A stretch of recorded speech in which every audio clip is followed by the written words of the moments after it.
Hello, everybody. A very warm welcome to all of you. Well, NEET UG results have been announced, and the counseling is the talk of the town. So, in order to help us with the procedure, we have with us Dr. Aditya Rana. So, thank you so much, Dr. Aditya, for sharing your valuable time with us. Thank you, Ankit bhai.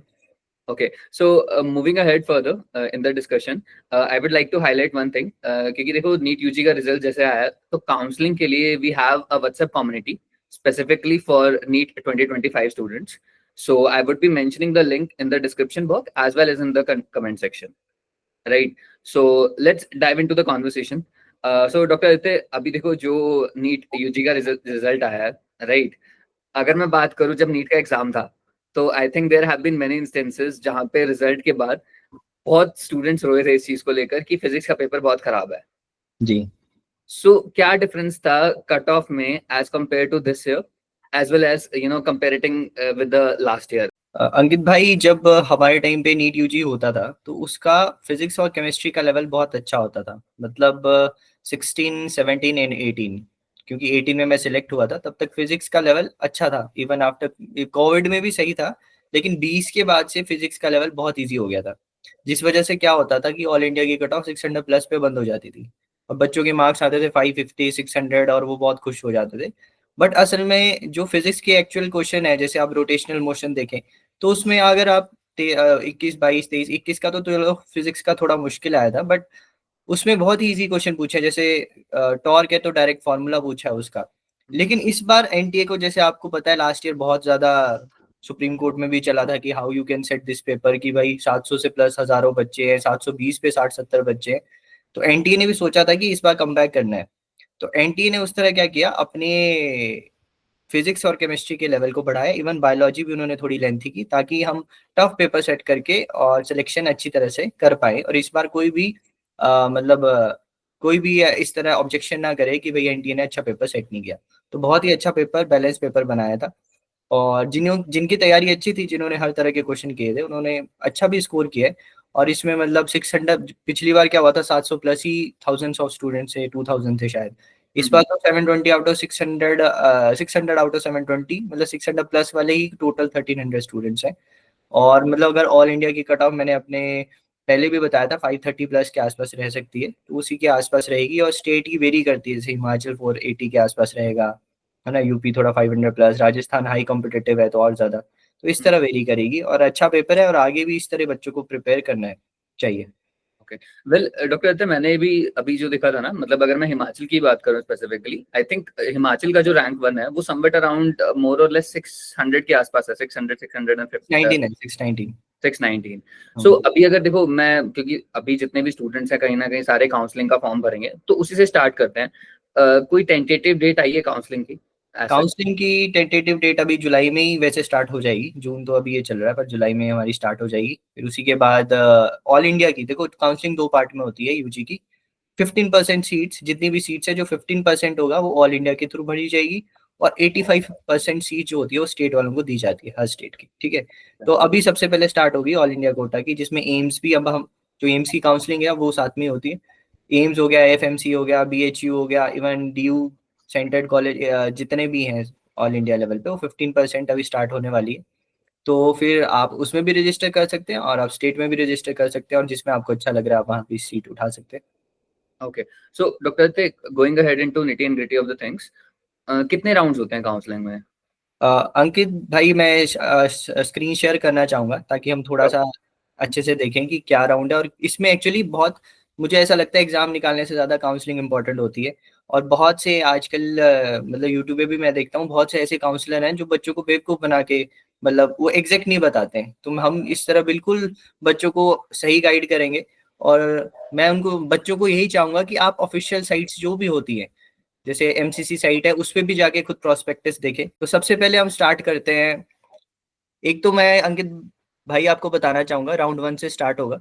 ये MCC की जो site होगी, मतलब जो official site है medical committee की, तो उसमें जैसे राउंड 1 स्टार्ट होगा। जैसे जुलाई में सबसे पहले आएगा, आपको रजिस्ट्रेशन करानी है। इन्होंने साफ साफ लिखा है, बहुत ही अच्छा एक फ्लो चार्ट बनाया है। ऑनलाइन मेडिकल काउंसलिंग है ये, mcc.nic.in, यूजी की भी इसी में होती है और पीजी की भी इसी में होती है। सबसे पहले आपको रजिस्ट्रेशन करनी है, फी पेमेंट करनी है। एक जो फी होगी, एक रजिस्ट्रेशन होगी, एक सिक्योरिटी डिपॉजिट होगा। जो ये सिक्योरिटी डिपॉजिट है ये रिफंड हो जाता है, ठीक है। और ये ध्यान से भरना, क्योंकि ये जो डीम्ड, अगर आप काउंसलिंग चाहते हैं डीम यानी प्राइवेट में भी करना चाहते हैं, तो अब 2 लाख सिक्योरिटी डिपॉजिट होता है, और आपने अगर सीट छोड़ी आगे राउंड में तो ये वापस नहीं होता, ठीक है। तो बाकी गवर्नमेंट वाले कुछ वापस हो जाते हैं। सबमिशन ऑफ चॉइसेस करनी है, मॉडिफाई करनी है, चॉइसेस लॉक करनी है, फिर उसके बाद रिजल्ट आ जाएगा। मान लो आपने फर्स्ट राउंड में अपने सेट किए थे 4-5 कॉलेजेस, वो भरे, फिर फर्स्ट राउंड में आपको सीट अलॉट होगी। ये बहुत अच्छा फ्लो चार्ट बनाया है उन्होंने, ताकि बच्चों को इजीली समझ आ जाए। जैसे ही आपको फर्स्ट राउंड में सीट अलॉट होगी, अब ये तो राउंड 3 का आ गया, 1 मिनट, चेक, ये राउंड 3 का है। This is round 1। Okay. Okay, तो ये है राउंड 1 का। जैसे राउंड 1 में इन्होंने 3 ऑप्शन दिए हमारे पास कि आपको सीट अलॉट होगी, ठीक है। आपको सीट अगर अलॉट हुई, जैसे राउंड 1 में सीट अलॉट हुई, यस, आपने क्या करना है, या तो अलॉटेड इंस्टीट्यूट में रिपोर्ट करना है, और वहां पे जो भी फॉर्मेलिटीज होंगी वो आपको पूरी करनी है, ठीक है। या तो आपने नहीं करना है रिपोर्ट, तो आप वहां से फ्री एग्जिट ले सकते हैं, और डायरेक्टली यहाँ से घूम के मैं कहाँ जा सकता हूँ, इस वाले राउंड 1 के अगले पार्ट में, ठीक है। या अगर आपने रिपोर्ट कर दिया तो उसके बाद आप अपग्रेडेशन के लिए भी भर सकते हैं, ठीक है। या तो आप एग्जिट ले सकते हैं, या तो आप अपग्रेडेशन ऑफ राउंड 2 के लिए भर सकते हैं, या तो आप ये बोल सकते हैं कि मेरे को यही इंस्टीट्यूट चाहिए, बस हो गया जी काम, continue to study in allotted institute. अब क्या हुआ, राउंड 1 तो खत्म हो गया। उसके बाद क्या होगा, मान लो किसी को राउंड 1 में सीट नहीं मिली, अब इन्होंने बोला कि round 1 ends fresh registration for round 2। अब जो भी आपकी राउंड 1 की आपने चॉइसेस भरी थी, अब वो नल एंड वॉइड हो जाएंगी, और राउंड 2 में आपको नई चॉइसेस भरनी पड़ेंगी। इसमें न्यू कैंडिडेट भी आ सकते हैं, और यहाँ से जो एग्जिट ले गए थे फर्स्ट राउंड से, वो भी आ सकते हैं, ठीक है। उसके बाद जैसे ही आपने चॉइस फिलिंग की राउंड 2 के लिए, जैसे आपने चॉइस फिलिंग की राउंड 2 के लिए, उसके बाद क्या होगा, उसके बाद राउंड 2 का रिजल्ट आएगा। उसके बाद जब राउंड 2 का रिजल्ट आएगा, तो उसमें क्या होगा कि if upgraded then candidate must relieve from round 1 college and join round 2। अगर आपको राउंड 2 में मिल गई तो आप राउंड 2 में ज्वाइन कर लो। अगर seat allotted in round 2 but not reported, security deposit will be forfeited, ठीक है। और आपको राउंड 2 में कोई सीट मिली और आपने ज्वाइन नहीं की, तो आपका जो सिक्योरिटी डिपॉजिट है वो नहीं मिलेगा, ठीक है। राउंड 2 में कोई सीट मिली और आपने सारी एडमिशन फॉर्मेलिटीज कर ली और रिपोर्ट कर दिया अलॉटेड इंस्टीट्यूट में, ये बल्कि अच्छा रहता है, क्योंकि आगे अगर आप सीट ना उठा के आगे जाए तो रिस्की भी हो जाता है। मैं राउंड 3 का बताऊंगा क्यों रिस्की है वो। Willingness to upgrade to round 3, ये भी अच्छी अच्छी चॉइस है। मान लो आपने राउंड 2 में भी कुछ नहीं लिया, भाई मैं नहीं लूंगा, तो candidate is eligible to participate in further rounds announcement. अब ये राउंड 1 एंड राउंड 2 तो खत्म हो गया। इसके बाद आता है रियल स्ट्रगल, इसके बाद आता है हमारा राउंड 3। अब राउंड 3 में ना बहुत बहुत ध्यान से बंदों को मतलब चॉइसेस फिल करनी है, क्योंकि ये राउंड 3 थोड़ा रिस्की हो जाता है। जैसे हमारा मॉपअप राउंड होता है ना नीट पीजी का, उस तरह हो जाता है। अब यहाँ पे भी आपने फ्रेश चॉइसेस भरी, आपने राउंड 3 की सीट अलॉट हुई, मान लो आपको कोई भी, ठीक है। अगर आपको कोई भी सीट अलॉट हो चुकी है तो आप स्टे राउंड नहीं भर सकते। राउंड 1 2 3 में कोई भी सीट मिली, जैसे पीजी में होता है ना, स्टे राउंड वही भरेगा जिसने कोई भी सीट नहीं उठाई है या उसको अलॉट नहीं हुई है, ठीक है। एक ऑप्शन ये है, एक ऑप्शन है कि सीट अलॉट हुई और आपने ज्वाइन ही नहीं किया, राउंड 3 में कोई सीट मिली आपने ज्वाइन नहीं किया, तो आप ये ध्यान से पढ़ना, एग्जिट विद फोरफिटर एंड एलिमिनेशन हो जाएगी आपकी। Can not participate in further rounds of counselling, मतलब आपकी सीट ही चली जाएगी। ये रिस्की है थोड़ा। उसके बाद अगर आपने राउंड 3 सीट अलॉट कर ली, ठीक है, और उसके बाद आपने वो अलॉटेड इंस्टीट्यूट में चले गए, और उसके बाद आपने ज्वाइन कर लिया ना एक बार, तो उसके बाद आप स्टे में नहीं जा सकते, ठीक है, जो लास्ट राउंड है, और आप अपग्रेड भी नहीं भर सकते, ठीक है। और ये वही है सेम, राउंड 2 से राउंड 3 में आगे। लेकिन अब इसके बाद एक और राउंड होता है जो खतरनाक होता है, स्टे राउंड। अब इसकी होती है फ्रेश रजिस्ट्रेशन, चॉइस फिलिंग जैसे पीजी की होती है, सिमिलर। अब इसमें किसी को सीट मिली अगर स्टे राउंड में, ठीक है, और इसमें 1 2 3 वाले पार्टिसिपेट नहीं कर सकते, मतलब स्टे राउंड में वो जाएगा जिसने कोई सीट नहीं उठाई है, जिसने पार्टी अलॉट नहीं हुई है। अब क्या होगा, ये बहुत ध्यान से देखें, क्योंकि स्टे राउंड में अगर आपको अलॉट हुई सीट, कोई भी सीट, कोई भी मेडिकल कॉलेज अलॉट हुआ, और उसके बाद अगर आपने ज्वाइन नहीं किया वो ना, तो आपको 1 साल के लिए नीट में भी बैन लग जाएगा। सिमिलरली नीट पीजी में भी होता है, स्टे राउंड में कोई सीट मिली, आपने ज्वाइन नहीं किया, तो आपको बैन लग जाएगा। और अगर कोई अलॉट होती है तो आपको सीट ज्वाइन करनी ही पड़ेगी, कैंडिडेट कैन नॉट रिजाइन, ये भी है। अगर कोई अलॉट हुई ज्वाइन कर लो, अगर आपने छोड़नी है तो आपको बैन लग जाएगा, ठीक है। और कई बार बच्चे ऐसा करते हैं कि राउंड तो भरते हैं पर साथ में डीम्ड का भी ले लेते हैं, ठीक है। तो डीम्ड में वो लोग सिक्योरिटी डिपॉजिट 2-2 लाख रुपए भी, 2 लाख खत्म हो जाते हैं। गवर्नमेंट में तो कम है, जैसे अगर गवर्नमेंट प्लस डीम्ड की करनी है तो 5,000 रजिस्ट्रेशन फीस है। वो सारा इन्होंने एमसीसी की साइट पे दिया है। और तो आप वहाँ पे उस साइट पे जाके भी देख सकते हैं, बच्चे जितने भी है वो उस साइट पे देख सकते हैं। ठीक। और इसी तरह है। पर आदित्य भाई मेरा एक सवाल है यहाँ पे कि अब हाँ जैसे मान लीजिए कोई कैंडिडेट है, ठीक है, हाँ जी। उसने फर्स्ट राउंड में उसको सीट मिल गई, राइट, हाँ जी। हाँ जी। लेकिन वो सेटिस्फाई नहीं है, अगर वो सेकंड राउंड में जा रहा है, right, hmm, hmm. Due to upgradation of college और any of sort of things, उसको क्या पेनल्टी वगैरह कुछ देनी पड़ेगी? ऐसा कुछ नहीं है, आप उसको एक्सेप्ट कर लो ना सीट को, ओके। आप अपग्रेडेशन कर लो, ठीक रिस्की नहीं है। है ना वो। आप हम्म। जैसे हमारे स्टेट राउंड में भी ऐसा हुआ, हमने नाहन ज्वाइन किया, वहां पे कुछ क्लासेस लगाई और सेकंड राउंड में हम मंडी आ गए, जैसे मैं मंडी आ गया। तो वो हम्म। सेफ ऑप्शन है ना। अगर आप एग्जिट एग्जिट करके जाएंगे तो राउंड 3 तक पहुंचते कोई ऐसा कॉलेज मिल गया जो आपको नहीं चाहिए था, और फिर आप पे स्टे पे पहुंचे, वहां पे बैन ही लग गया, तो वो रिस्की हो जाता है ना। ओके। पर अब जैसे इसी से रिलेटेड ही है कि जो स्टे कॉलेज, स्टे की जो सीट्स वगैरह हैं, राइट, हाँ जी। अलॉटमेंट वाइज लोग भरते हैं स्टे के लिए? बिल्कुल भरते हैं, मतलब काफी रिस्की होता है लोग, मतलब पीजी में मैंने ऐसे देखा था। देखो मैं एक छोटा सा बताता हूँ। मेरा दोस्त 10,000 के आसपास रैंक था, तो उसको डीएनबी मेडिसिन मिली नॉर्थ ईस्ट में, ठीक है, ओके। क्योंकि उसने सेकंड थर्ड राउंड में उठा ली थी। और कुछ कॉलेजेस ऐसे हुए स्टे में, वो आई थिंक वो बच्चों ने छोड़ दी सीट्स, ना कुछ को अच्छा नहीं लगा उन्होंने छोड़ दी। और नॉर्थ के कुछ अच्छे अच्छे कॉलेजेस, दिल्ली के डीएनबी मेडिसिन वगैरह, वहाँ 13-14 थाउजेंड पे भी मिली है, हरियाणा के कुछ कॉलेजेस में। अच्छा। तो स्टे राउंड थोड़ा रिस्की होता है, बट उसकी कट ऑफ कई बार ऐसा मतलब आपको मिल जाता है, ऐसा कुछ नहीं है। But okay. ये है कि आपने पहले 3 राउंड में उठानी नहीं चाहिए सीट, कोई अलॉटेड है, कोई अलॉट नहीं हुई है तभी आपको मिलेगा। ओके, तो मतलब लेट्स से अगर और अगर कोई स्टूडेंट मान लो स्टे में उसको मिल जाता है और अगर वो नहीं उठाता तो वो? तो फिर वो बैन लग गया अच्छा। 1 साल का। 1 साल नीट नहीं दे सकता। पीजी में भी सिमिलर है, स्टे राउंड में आपको मिली, आपने नहीं उठाया, बैन लग गया, और आपके जो पैसे गए हैं वो भी वापस नहीं आ जाएंगे। ओके। ठीक है। सो अभी अगर जैसे मैं बात करूं अलॉटमेंट के लिए भी, तो जो जी। ऑल इंडिया काउंसलिंग होती है और जो स्टेट काउंसलिंग है, क्या उसके फॉर्म्स अलग अलग होते हैं क्या? बिल्कुल बिल्कुल अलग होते हैं। जैसे मैंने आपको अभी दिखाया सारा, वो एमसीसी की साइट है, उस पे अभी ये प्रोस्पेक्टस आएगा, ये लास्ट ईयर का हम डिस्कस कर रहे थे। ये सीट मैट्रिक्स निकालेंगे, सारा बताएंगे कितने कोटे हैं, जैसे ईएसआईसी कोटा है, जितने भी कोटा है वो सारे मेंशन किए जाएंगे। 15% सीट्स में। और देखो एक और चीज, जो हमारी एमबीबीएस काउंसलिंग होती है, जो बीडीएस काउंसलिंग होगी और जो बीएससी नर्सिंग भी होगी, वो भी इसी के नीट के मार्क्स के थ्रू होगी। इसके अलावा जो आयुष की होती है ना, आयुर्वेदा, योगा, यूनानी, सिद्धा, उसकी अलग साइट होती है। तो ओके। मेजरली जो एमसीसी कराएगा वो कराएगा एमबीबीएस, बीडीएस और नर्सिंग की। तो नर्सिंग में भी कुछ जैसे सीएमसी वेलोर है, बनारस हिंदू यूनिवर्सिटी है, वहाँ पे इसी नीट के थ्रू मिलता है। और बीडीएस के कॉलेजेस भी इसी मार्क्स के थ्रू मिलेंगे आपको। बाकी जो स्टेट का है, वो स्टेट का हर का अलग अलग है। जैसे हिमाचल का अमरू है, अटल मेडिकल रिसर्च यूनिवर्सिटी, वो साइट खोलेंगे। राजस्थान का हेल्थ साइंसेज वाला है, वो अलग साइट खोलेंगे। यूपी का अलग वाला है, ऐसा है। और इसमें थोड़ा सा एक अलग चीज है, जो स्टेट की काउंसलिंग है उसमें 85% सीट्स होती हैं, लेकिन हर स्टेट में कुछ कुछ मेडिकल कॉलेजेस है प्राइवेट। अब उसमें भी जो प्राइवेट कॉलेजेस के लिए स्टेट है, वो भी क्लोज स्टेट है और ओपन स्टेट है। जैसे यूपी जो है वो ओपन स्टेट है। यूपी कहता है कि जो मेरे प्राइवेट कॉलेजेस है ना, उसमें हिमाचल वाले भी आ सकते हैं, है ना, बाकी वाले भी आ सकते हैं।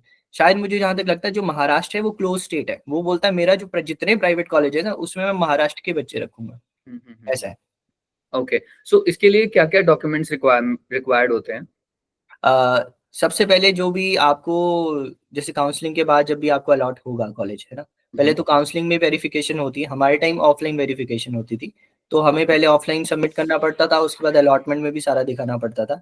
पर आजकल सब कुछ डिजिटल हो गया, इवन हिमाचल में भी डिजिटल हो गया है।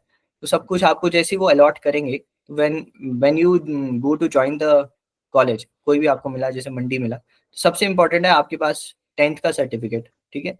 10th का सर्टिफिकेट एंड 12th का सर्टिफिकेट। 10th सर्टिफिकेट इसलिए ताकि वो बर्थ डेट वेरीफाई कर दें। आधार कार्ड, पैन कार्ड, जो भी आपका आइडेंटिटी प्रूफ एक वो होना चाहिए। दूसरा आपका एडमिट कार्ड होना चाहिए नीट का ना, जिनका नहीं है वो डाउनलोड कर लें या संभाल के रखें, वो बड़ा जरूरी है। नीट का एडमिट कार्ड, नीट का स्कोर कार्ड, जो आपका रिजल्ट आया है वो पूरा स्कोर कार्ड आपको चाहिए।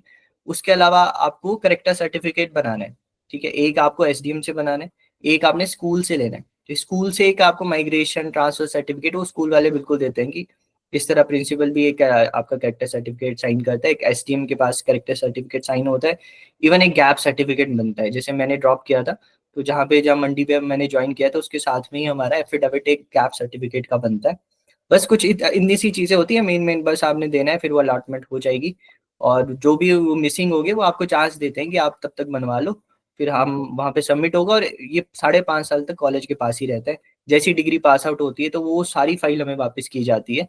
तो मतलब ये एक तरह आइडेंटिटी प्रूफ है कि बच्चा हमारे कॉलेज में पढ़ता है।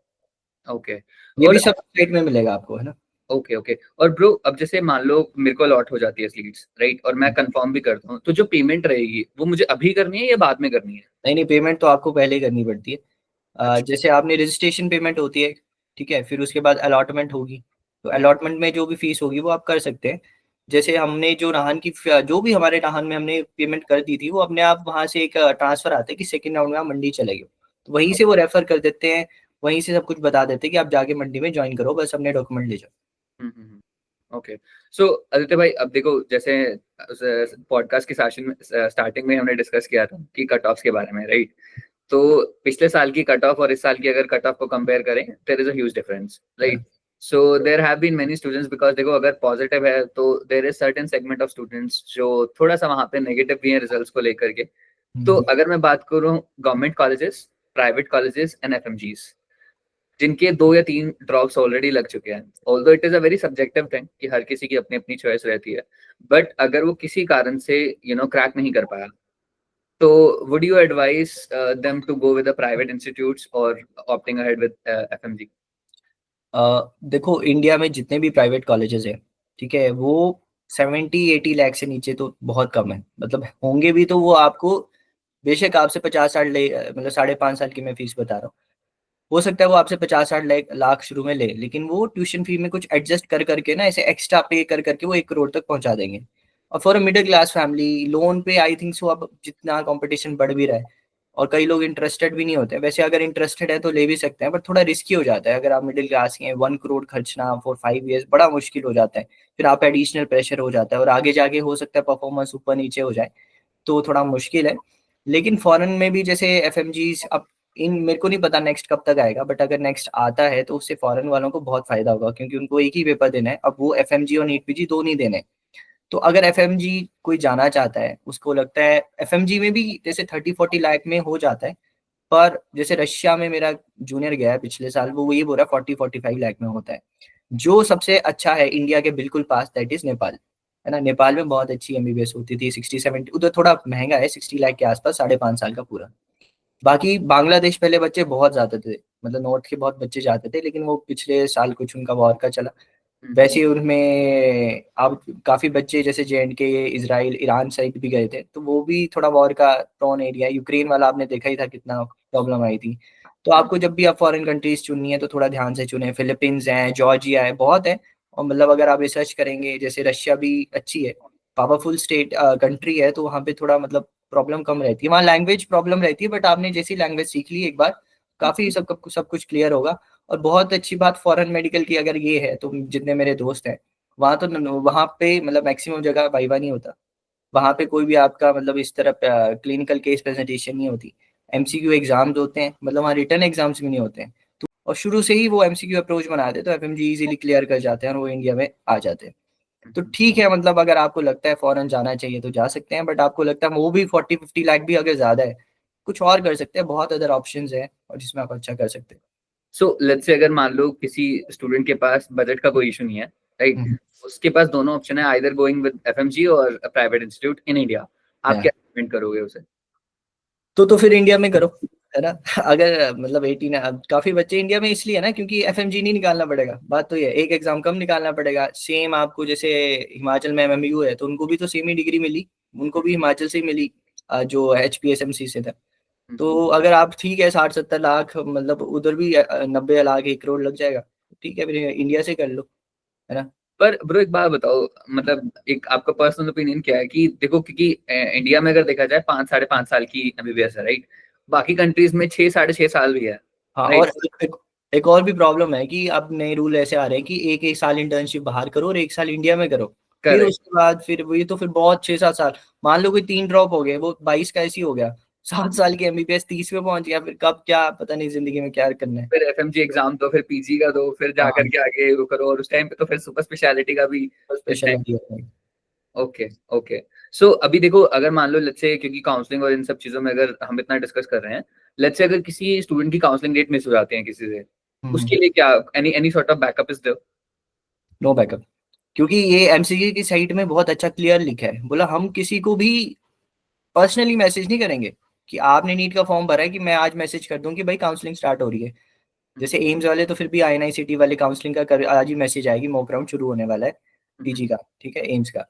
लेकिन नीट ने स्पेशली फॉर्म में प्रोस्पेक्टस में लिखा है मैं किसी को मैसेज नहीं करूंगा, आपको साइट जो एमसीसी की है उस पर अपडेट रहना है ना, जितने भी यूट्यूब में आप अपडेट रह सकते हैं, न्यूज़पेपर पढ़ते हैं, अपडेट रहिए और खुद सारे फॉर्म भरिए, टाइम टू टाइम भरिए, स्टेट के भी खुद भरिए, कोई अगर लेट होगा कोई किसी तरह की मतलब माफी नहीं दी जाएगी और आप आउट ऑफ द काउंसलिंग हो जाएंगे। ओके। सो अभी जैसे अगर काउंसलिंग शुरू भी होगी, क्या मैं स्टेट काउंसलिंग और ऑल इंडिया काउंसलिंग दोनों में बैठ सकता हूँ हाँ, एक साथ? बिल्कुल बैठ सकते हो आप।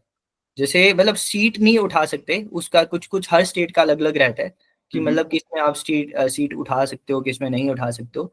लेकिन आप दोनों की रजिस्ट्रेशन करके दोनों में आप देख सकते हो मुझे क्या मिल रहा है, फिर अगर आपको एक में नहीं मिल रहा तो वहां पे आप एग्जिट करके फिर दूसरी जगह ले सकते हो, है ना, अलग हम्म। अलग जगह। ओके। और अगर मैं उस सीट से सेटिस्फाई नहीं हूँ, क्या मैं विड्रॉ भी कर सकता हूँ?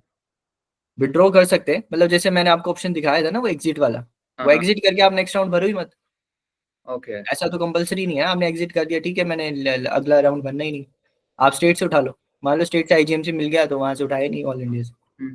सो लेट्स से अगर मेरे पास दो कॉलेजेस का ऑप्शन है, राइट, जैसे मैं हिमाचल की बात करूँ, आईजीएमसी भी है और टांडा भी है, हाँ, राइट। सो अगर मैं उनमें से चूज भी करना हो मुझे, सो उनके बेसिस पे कि मतलब जो काउंसलिंग के राउंड पे, और मेरी अगर प्रेफरेंस आईजीएमसी है, राइट, तो ऐसा तो नहीं होगी कोई पेनल्टी लगेगी कि मैं दूसरे कॉलेजेस को, क्योंकि फर्स्ट राउंड में मेरे को आरपीजीएमसी मिल रहा था और सेकंड राउंड में मुझे आईजीएमसी मिला। ऐसा तो कोई पेनल्टी नहीं है, ऐसा कुछ नहीं है, आप आरपीजीएमसी ले लो सेकंड राउंड में, आईजीएमसी चले जाओ, ऐसा कुछ भी नहीं। Okay okay. So according to the choices वो मेरे ऊपर है कि मैं कौन सा वो सिलेक्ट करना चाहता हूँ। राइट, ठीक राइट। है। और लेट्स से अब मान लो मेरे को सारा अगर सिलेक्शन प्रोसीजर सारा कुछ हो जाता है, ठीक है, कंसिडरिंग जो डेट्स हैं, अगर मैं लेट ज्वाइन करता हूँ तो ऐसा भी है कि मैं वो सीट लूज कर दूंगा? ऐसा कुछ नहीं है। जैसे आपने एक बार फीस सबमिट कर ली, मान लो हम्म। आपको सीट अलॉट हुई, हमारी क्लास में एक लड़का था, मतलब हम्म। नाहन नाहन जब हमें मिला था तो वो 15 डेज तक फर्स्ट राउंड में उसने ज्वाइन ही नहीं किया, वो डायरेक्ट मंडी ज्वाइन करने आया। बट हम्म। मतलब वहां पे वो फीस वगैरह पे कर चुका था शायद, और अलॉट मतलब फर्स्ट टाइम ज्वाइनिंग दे गया था, वो क्लास लगाने नहीं आया, वो डायरेक्ट सेकंड राउंड में ही आया।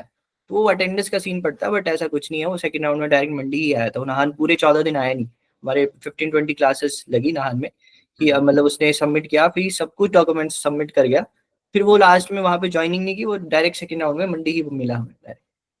ओके और ओके। ज्वाइनिंग कर लें एक बार, उसके बाद बेशक छुट्टी आपकी वो अटेंडेंस काउंट होगी ना, बाहर हम्म। तो नहीं निकाल सकते।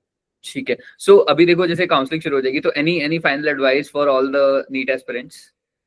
नीट एस्पिरेंट्स के लिए यही एडवाइस है कि काउंसलिंग इंपॉर्टेंट होती है, और मतलब आप किसी भी काउंसलर आजकल बहुत चले हुए हैं, इवन पीजी में भी मैं देख रहा था इतने काउंसलर हैं, झूठा बच्चों को पैसे ले रहे हैं, मतलब इतना इतना मिसगाइड कर रहे हैं। तो आप ध्यान से ऑफिशियल जो भी साइट है ना उस पर बिलीव करिए, उसका प्रोस्पेक्टस है, एक एक लाइन पढ़िए, है ना, स्टेट की भी पढ़िए और ऑल इंडिया की भी पढ़िए। हाँ, जो मैं आपने डॉक्यूमेंट का पूछा था ना उसमें सबसे इंपॉर्टेंट भूल ही गया मैं, डोमिसाइल का भी तो जरूरी है अगर स्टेट का। तो ओके। डोमिसाइल रूल चेंज होते रहते हैं हर स्टेट के, अभी हिमाचल में प्रॉब्लम चली हुई है कि आउटर स्टेट्स वाले, पिछली बार हमारे टाइम भी ये चली हुई थी कि किसी के फादर मान लो प्राइवेट सेक्टर में आउटर साइड काम करते हैं, वो सिर्फ हिमाचल में पैदा हुआ है। तो हमारे टाइम ऐसा होता था कि पहले होता था कि 2 क्लासेस कंपलसरी होनी चाहिए 10th 11th 12th में से, या 9 10th 11th 12th में से कोई भी 2 क्लासेस आपने हिमाचल में की होनी चाहिए। लेकिन उसके बाद क्या हुआ कि उन्होंने बोला बस ठीक है, आप अगर पैदा ही हुए हैं हिमाचल में, आपने क्लासेस कहीं भी की हैं, ठीक है, और तो चल पड़ेगा, आपको एडमिशन मिल जाएगी। तो वहाँ उस टाइम मिल गई थी, फिर ये हट गया था, अब ये दोबारा आ गए, तो कट ऑफ वेरी कर जाती है। तो मे बी शायद डोमिसाइल रूल चेंज हो जाए, तो डोमिसाइल सर्टिफिकेट भी बहुत इंपॉर्टेंट है ना स्टेट के लिए। और अगर कैटेगरी है आपकी कोई तो ऑल इंडिया भी, हाँ, और ऑल इंडिया का कैटेगरी सर्टिफिकेट अलग होता है, जैसे ओबीसी का है तो ऑल इंडिया का अलग है, स्टेट वाला वैलिड नहीं होगा ऑल इंडिया के लिए। ऑल इंडिया का ओबीसी अलग अगर आप बना सकते हैं, तो कोई बच्चे बनाते हैं वो बनाइए, स्टेट का ओबीसी अलग बनाइए, कैटेगरी वाले सर्टिफिकेट भी बहुत इंपॉर्टेंट हो जाते हैं। ओके। तो अभी जो डिस्कशन है, क्योंकि देखो जब तक काउंसलिंग शुरू होती है, अभी अगर हम भी इतना डिटेल में डिस्कशन करेंगे उसका भी कोई फायदा नहीं है। I guess. So let's wait for the counseling also. And thank you so much. And जैसे आपने एक चीज मेंशन करी कि इतने जो काउंसलर्स हैं, you know, they charge lot of money. मैं एक चीज फिर से हाईलाइट करूंगा, मैंने पॉडकास्ट की स्टार्टिंग में बोला था कि जो कम्युनिटी हम बिल्ड कर रहे हैं, इट्स फ्री ऑफ कॉस्ट, उसकी कोई चार्जेस नहीं है, right? So thank you so much doctor Rite for sharing the time. Welcome welcome welcome.